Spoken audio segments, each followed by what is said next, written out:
here from the DI Hub with the Kent State Farmers Market, and I have all the details. Vice President Kamala Harris has tested positive for COVID-19. More on her condition ahead. And new text messages released that complicate Georgia Representative Marjorie Taylor Greene's recent testimony. We have more on her candidacy legality case. The Kent State basketball team signed a high-profile recruit today. What it means for the team coming up in sports.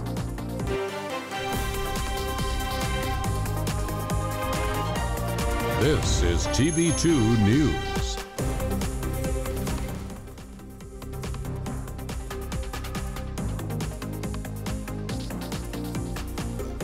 Good evening, Kent State and all of Portage County. Thank you so much for joining us on this Tuesday evening. I'm Maddy Haberberger. And I'm Abreu. We start today with your top 2 on 2. That's right. Lots of campus events taking place as the semester draws to a close, including the year's final collaboration between the university and the Haymaker Farmers Market. Our Nuried Hurtado is live in the DI Hub where the market is taking place. Hi, Nuried. Hi guys, that's right. I'm here live at the DI Hub with the Kent State Farmers Market last edition of the semester. The Kent State Farmers Market was created in a partnership with the Haymaker Farmers Market to provide students with opportunities to learn about the local farming community in Kent. We have about 30 different organizations and businesses participating in today's market. I talked to Andrew Rom, manager of the Haymaker Farmers Market, about the importance of this event. So Haymaker Farmers Market wants to connect with local people and connect local people to local food. So we're looking for ways to better connect with campus community. We have our weekly year-round Saturday morning farmers market. It's been going on for 30 years. And just this year we're starting our Kent State Farmers Market in partnership with Kent State University. Today, the Kent State Farmers Market, it's here on campus and it opened its doors at 4 p.m. We have crafts, workshops, and performances that you don't want to miss. Now, Nuried, it looks like it's pretty busy out there. Is there a lot of students? What's the environment like?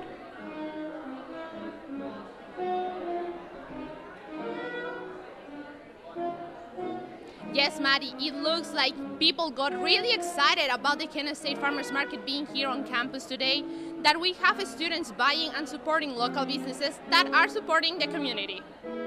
All right, looks great out there. We'll be checking back in with you later in the show. Thanks, Nuried. Kent State's Department of African Studies will be holding a Pan-African Festival starting tomorrow until Saturday. We have a preview of some of the events that they will be holding. Tomorrow, Black United students will hold a student poetry slam at the African Community Theater Center. On Thursday, they'll host the festival's official opening event at 6 p.m. with virtual keynote speaker Malefi Asante, an African Studies professor at Temple University. Other events include different keynote speakers and a closing celebration at 1 p.m. on Saturday with vendors, cookouts, and performances. To stay up to date on event stories and more, visit kentwire.com.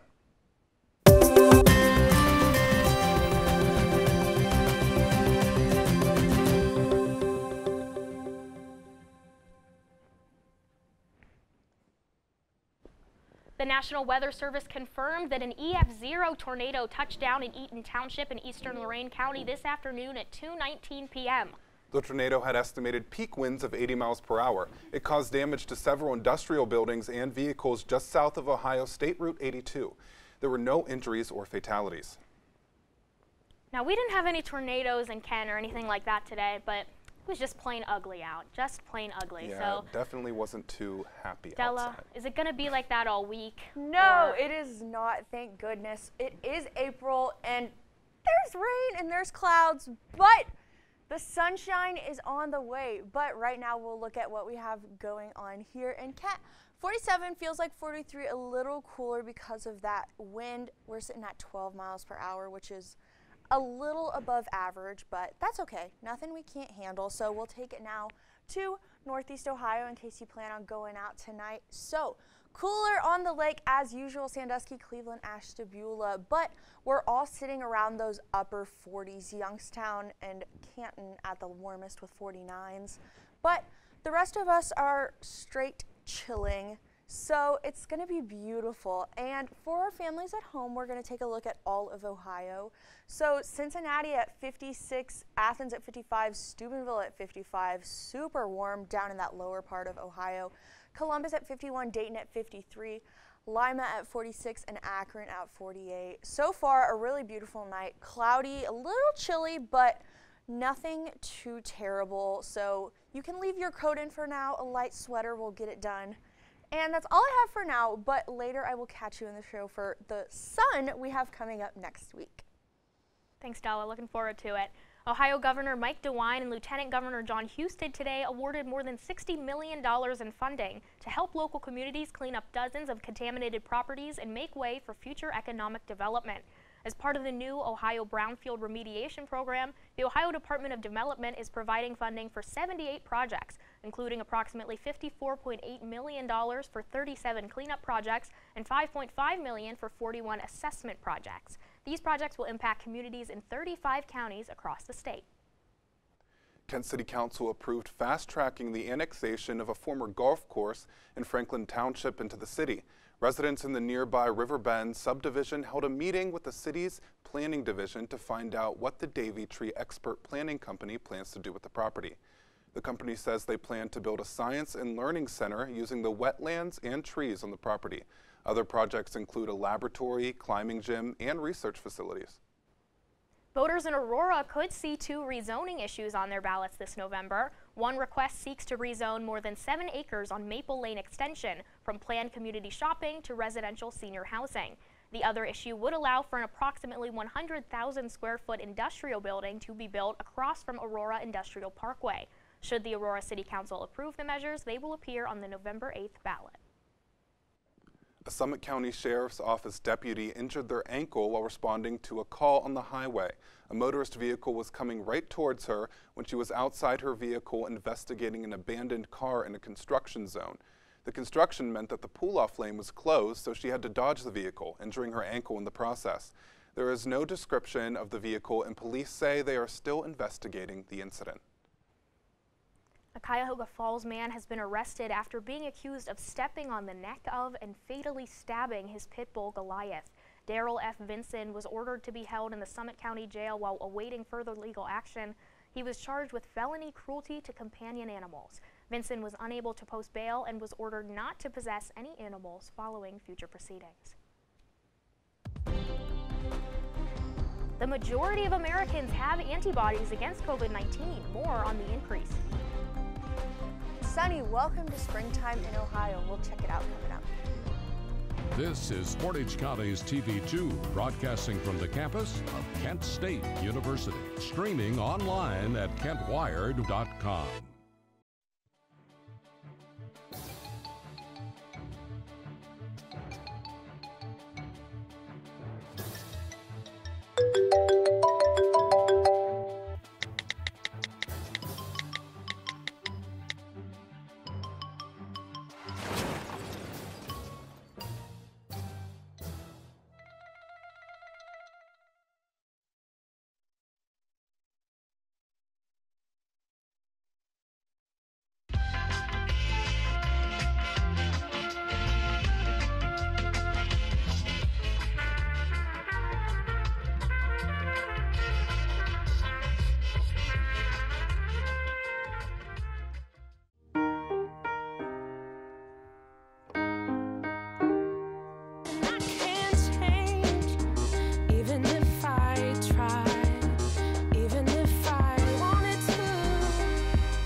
Hey, did you know that 2.4 million loving cats and dogs in shelters and rescues need our help to find a home? Go to theshelterpetproject.org and search your local shelters and rescues. Go for a cuddle with your next best friend. Adopt. Thanks for sticking with us. Right now, the Haymaker Farmers Market is hosting a farmers market in Kent State's Design Innovation Hub. Our Nuried Hurtado joins us live from the K with some of the people helping to make it happen. Hi, Nuried. Hi guys, yes, I'm here at the DI Hub, and this time I'm with Andrew Rumke, the Haymaker Farmers Market Manager.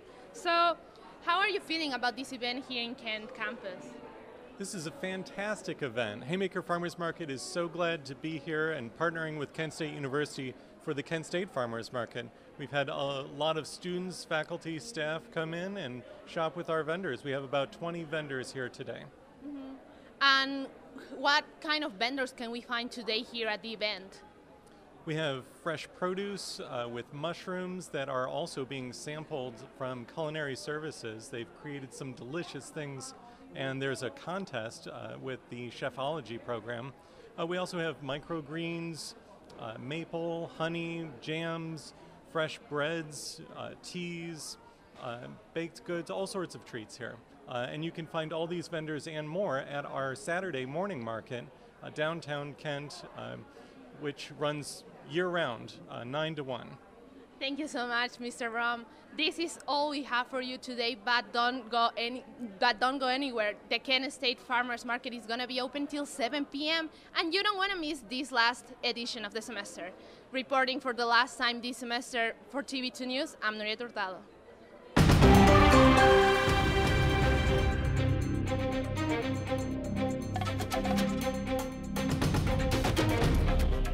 Vice President Kamala Harris has tested positive for COVID-19. The White House announced that Harris got positive results on both a rapid and a PCR test this morning. Harris is fully vaccinated and has been boosted twice, most recently on April 1st. Her office said she is not experiencing any symptoms and she will isolate and continue to work from home. Nearly 60% of Americans now have antibodies from getting COVID-19, many of them because of Omicron. The CDC says during the Omicron surge this winter, the percent of Americans infected with COVID-19 saw a significant increase, with the biggest increase seen in kids and teens. The study showed nearly 75% of kids under 18 have antibodies from the virus. Researchers say they do not know how long infection-based immunity will last. The White House is pushing a drug which reduces the risk of COVID-19 hospitalization by 90%. Paxlovid is authorized for use in patients 12 and older who are at high risk of developing a severe case of COVID-19 after testing positive. The rollout of the medication has been slow since it was authorized for use in December, but senior administration officials say they're eager to get it into the hands of more Americans who are at risk. Remain in Mexico, the migrant protection protocols has been really one of the worst things that we've ever seen coming out of the Trump administration, and it's lasting now simply because, states are saying that we can't change the policies. Arguing that the Biden administration, just like the rest of us, have to follow federal law. They either have to detain them or send them back to their country of origin.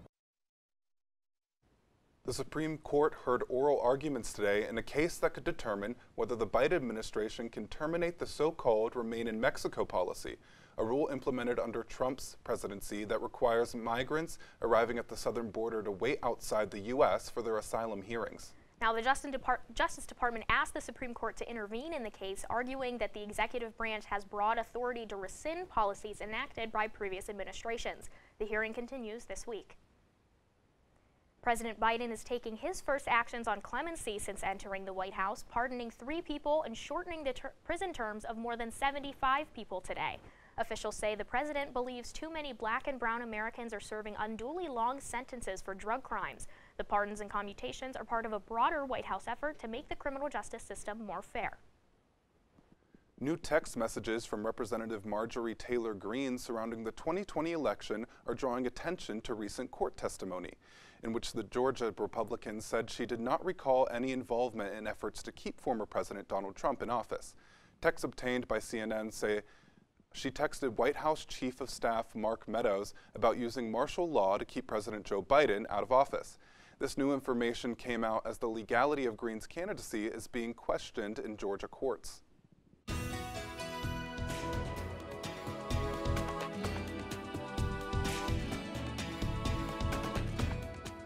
Hello again, Portage County. Welcome back to weather. So first we're going to check out what our forecast is for tomorrow so you can plan your day, kind of see what we're doing ahead of time there. So 6 a.m. early morning tomorrow, maybe get a little run in. It'll be chilly and cloudy, so no rain to worry about, at least 35 degrees, so I'd bring a running jacket maybe or something around there. And then as the day goes on, at noon we're getting a little warmer, 40 degrees, but it's not going to be those warm 50-degree temperatures and up that we had this past week. However, as the day goes on, we will get up to a beautiful 2 more degrees at 42 degrees, but at least we will get a little bit of sunshine with that partly cloudy. So we'll look now to our 7-day forecast to see what we have coming up. So Wednesday, pretty cloudy. We went over that already. Thursday is going to be beautiful and sunny, high of 53, low of 31. Friday, partly cloudy, but those higher temperatures, that 60 degrees looks beautiful. Partly cloudy on Saturday, once again, 65 to 45. But we will have a little bit of that April showers coming to us later in the week. So evening showers on Sunday, high of 70, low of 52 though, so at least it'll be warm, so it won't turn into snow. Victory in mid-April as we stand. Isolated thunderstorms on Monday. High 73, low of 55. So we'll get a little bit of rain, but some sun as well. It's just going to be a see what happens kind of day, and then showers all day on Tuesday. So I would be sure to pack your umbrella with you wherever you go. Now we'll look to our live radar next, and it is pretty relaxing out here. We have a little bit of action happening over in Michigan coming from the lake, so that could hit possibly around Cleveland, Sandusky, that area there. But down here in Kent, a little more south, we should be safe from the rain. So just a cool, cloudy night. And that's all I have for weather, but stay tuned for more updates on KentWire.com. I'm Della Fowler. Now, Della, I thought the saying was April showers bring May flowers, but next week's the beginning of May, and I see showers on your forecast. Well, if you do look around campus, there are a lot of flowers. I was looking when I went on a walk yesterday. It's really nice, but we will get the rain. I'm hoping, though, that rain is kind of a relaxing thing, so after the finals, maybe the rain will help us decompose and relax a little bit. At least it'll be warm, right? Yeah, it'll be a lot warmer, so we don't have to worry about snow at least, and I think that's a victory in itself. All right, thank you very much for that report, Della. Yep, always. The Ohio State University announced regular operations will resume today following a water main break yesterday. The break left multiple buildings at the university with low or no water pressure, including the Wexner Medical Center, for most of the afternoon. The university canceled all in-person classes for the day as crews worked to fix the break. A water advisory was issued for the campus, and students were told not to drink from fountains or faucets on campus until they're told it is safe. Cleveland State University President Harlan Sands is leaving his leadership position at the school effective immediately. He'll be replaced by Laura Bloomberg, CSU's Provost and Senior Vice President for Academic Affairs. A press release Tuesday announced the University Board of Trustees and Sands mutually agreed to part ways over differences regarding how the university should be led in the future. The president of a school board in Southwest Ohio has resigned after a group posted a video online accusing the official of arranging to meet with what he thought was an 11-year-old girl in Indiana. A statement from Goshen Local Schools confirms John Gray, who was on his 5th term on the board, resigned on Sunday after the video was posted on Saturday by Predator catchers Muncie. There are currently no charges filed against Gray, but the video shows him being taken away in handcuffs by authorities. Cleveland Guardians were in action last night. I'll recap the action when TV2 News returns. I'm heading out, man. You want to ride? No, I got my car, but I actually really need to go to the bathroom. Dude, are you okay? I am definitely buzzed. Yeah. I think I will take this, and I will take that ride home. Can you concern with me? Imagine what you'd see if every child had a book to read. 'Cause every kid across the nation deserves a book to read, and we can make it happen right now. No, I don't know what you've been told, but kids with books learn so much more. So the mission is for us to get a book to each and every child. So let's join hands, book people unite, unearth hidden passion. Come on, have a good time. Planting seeds of inspiration to motivate some magic. To change the writing on the wall, writing on the wall. Book can make a difference. One book can inspire a child. One book can be the first element that helps to change a life. People unite. Read to a child today and spark a lifetime of ambition.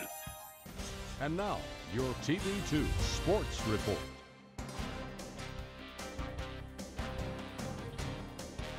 Welcome back to TV2 News. I'm Jack Berney with your TV2 Sports Report. We've got some news on the newest addition to the Kent State basketball program, but it is baseball season, and we start with an update on the Kent State softball team. The Flash's softball team had a thrilling victory today from the Diamond at Dix against the Akron Zips. Andrea Scaly had a strong pitching performance for KSU, pitching a complete game and striking out 6 batters. The game was tied at 1 until the bottom of the 6th inning when Brenna Brownfield crushed a pinch hit game-winning grand slam over the right field fence to lift the Flashes in a 5-2 win over their rivals from Akron. Kent State will be back in action this weekend at home versus Western Michigan. And the Golden Flashes basketball program announced their newest signing of their 2022 recruiting class. Chris Payton, a junior college transfer from Indian Hills Community College, will join Kent State for the 2022-2023 season.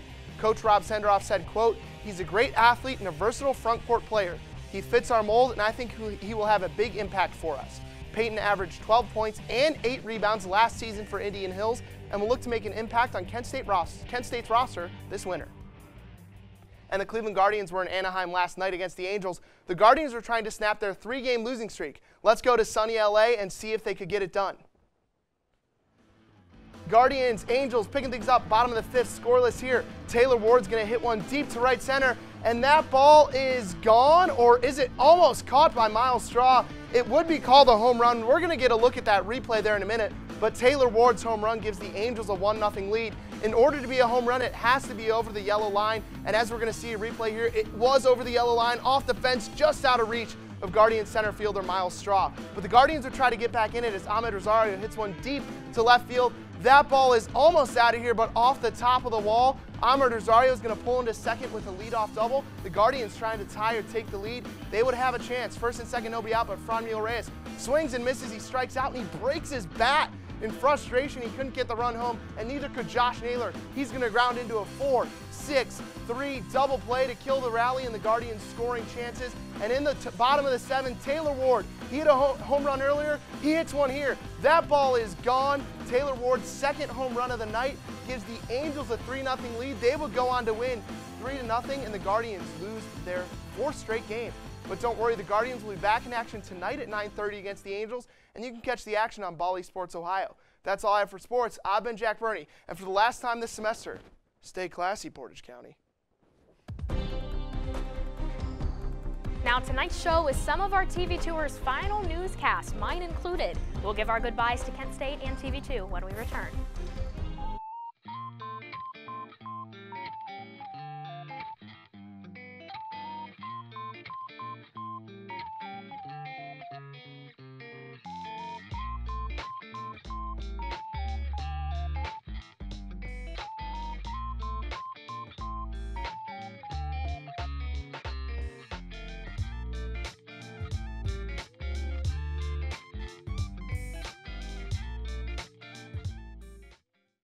I rescued Toast from a shelter in 2011. I love Toast because she's a lazy diva. Toast does whatever she wants, obviously. She's sleeping right now. She's an epic snuggler. She's so comforting. She's so loving. Toast makes me laugh.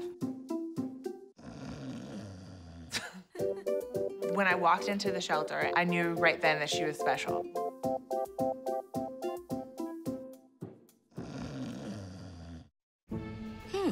Maybe you can make retirement happen.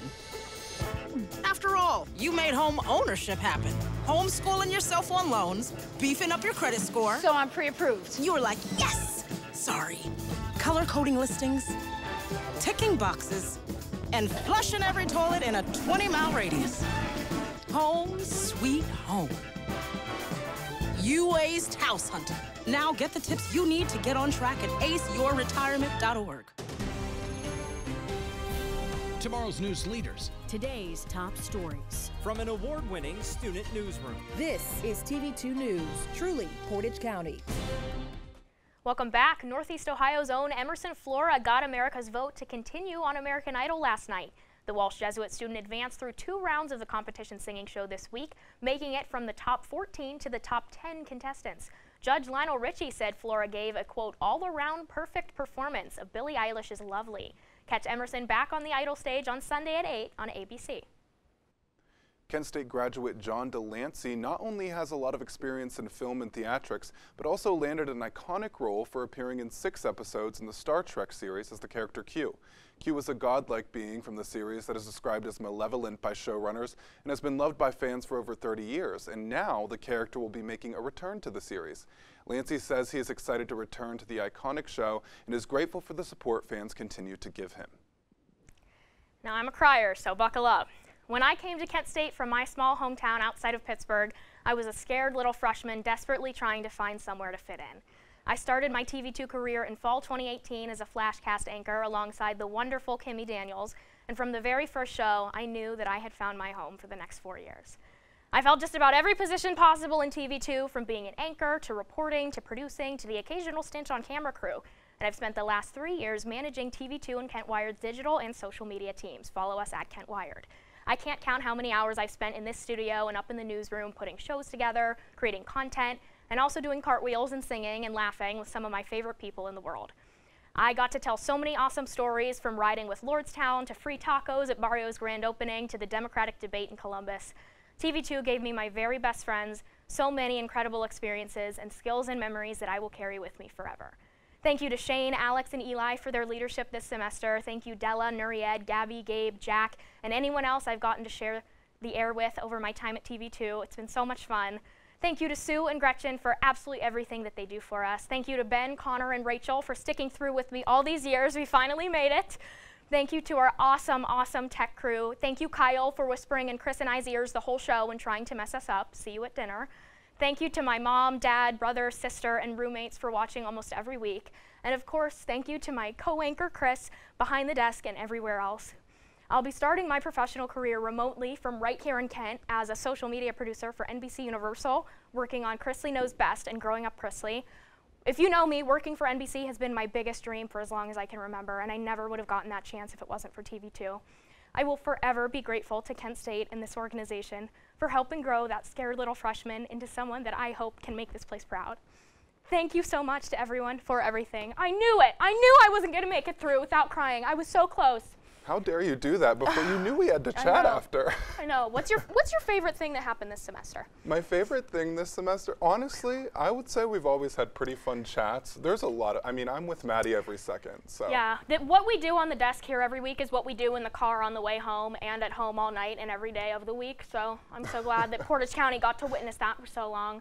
My favorite part is every week we go to Cane's after, and I think that's consistently been my favorite part. We'll text everybody, we'll text our roommates and say, what do you want? We pick up the big order. They think we're crazy people, and we go eat and have fun. Yep. Kyle, one of our tech people, is talking in our ear right now about what his order for all Cane's is going to be tonight. All of you are invited, by the way. All of you here. Well, that is all we have for you on this Tuesday evening, the final Tuesday newscast of the year, and my final TV2 newscast ever. Oh, I'm getting again. Thank you so much for joining us every week. To stay up to date while TV2 is off the air, visit KentWired.com and connect with us on the socials at Kent Wired. I've been Chris Abreu. And I've been Maddy Haberberger. It's been an honor. Have a great night, Portage County.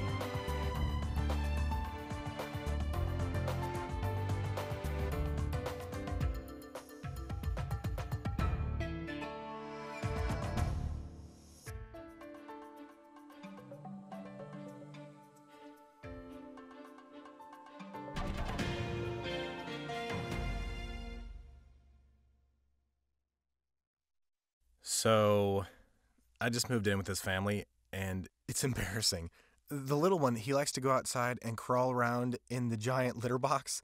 I don't know what he's doing. I mean, I was born, and I knew how to use the litter box. Look at that. That's disgusting. Oh, poop already. You're making me nervous.